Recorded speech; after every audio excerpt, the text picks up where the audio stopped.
બારડોલી વિસ્તારમાંથી એક હૃદય કંપાવતી ઘટના સામે આવી, જ્યાં રખડતા કૂતરાઓના ટોળાએ એક જ 6 વર્ષની નિર્દોષ બાળકી પર હુમલો કરી દીધો। બાળકીના શરીર પર ગંભીર ઇજાઓ થતાં સ્થાનિક લોકોએ તાત્કાલિક 108 એમ્બ્યુલન્સને જાણ કરી એમ્બ્યુલન્સ દ્વારા બાળકીને તાત્કાલિક સારવાર માટે ખસેડવામાં આવી। હાલમાં દીકરી સારવાર હેઠળ છે અને જિંદગી અને મોત વચ્ચે ઝોલા ખાઈ રહી છે। હોસ્પિટલ સૂત્રો પાસેથી મળતી માહિતી અનુસાર બાળકીને બચકાના કારણે શરીરના કેટલાક ભાગે ઊંડા ઘા થયા છે। તેની સારવાર માટે ડોક્ટરની એક ટીમ કાર્યરત છે। આ ઘટનાથી બાળકીના પરિવારજનો આઘાતમાં છે, જ્યારે સ્થાનિક વિસ્તારમાં શોકની લાગણી પ્રસરી છે। શીલા આપણો રહેવાનું ક્યાં? ગામપુર ગાનપુર જિલ્લો બારડોલી। આ શું થયું? તમારી દીકરીનું નામ? શ્રેયા એની ઉંમર 6 વર્ષની। કેટલા કૂતરાએ બચકા ભરાવ્યા?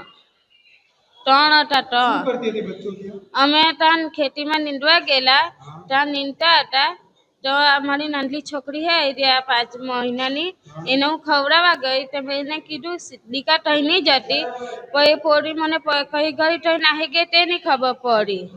એટલે પછી એને બરકા લાગ્યા ત્યારે હું ડરી તો 3 કૂતરા મોટા મોટા હતા, એક કાળો હતો, એક ધોળો ને એક લાલ હતો।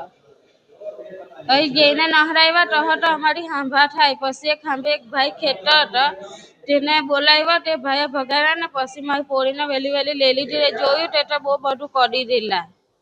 પ્રશાસનને કીધું? તમે પ્રશાસનને કઈ વાત કરી? કઈ કોઈને જણાવ્યું ત્યાં? હા, અમારે અહીંયા અમારા ઘરવાળા ખેરવા ગયેલો, એના થઈને અમે ફોન કર્યો કે ભાઈ મારી પોરીને આ કૂતરા કરી રહેલા છે તો તમે જલ્દી આવો, એને દવાખાને લઈ ગયા। તો કયા દવાખાને લઈ અમે બારડોલી સરકારી લીમડી ચોકે દવાખાને લઈ ગયેલા। ગયા? સુરતમાં?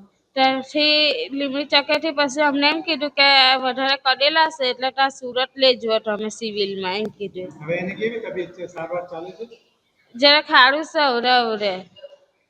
હવે તમે પ્રશાસનને શું કહેશો? શું આ કૂતરાઓને ભગાવવા માટે શું કરશો? એને ભગાવવા માટે મારવા દોડવું પડે લાકડું લઈને।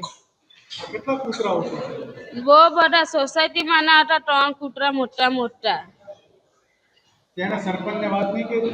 ના, નથી કીધું। અમે બરાબર ખેતરેથી બરાબર અમે સીધા દવાખાને લેતા આવ્યા, બારડોલી લીમડી ચોકે લઈ જા।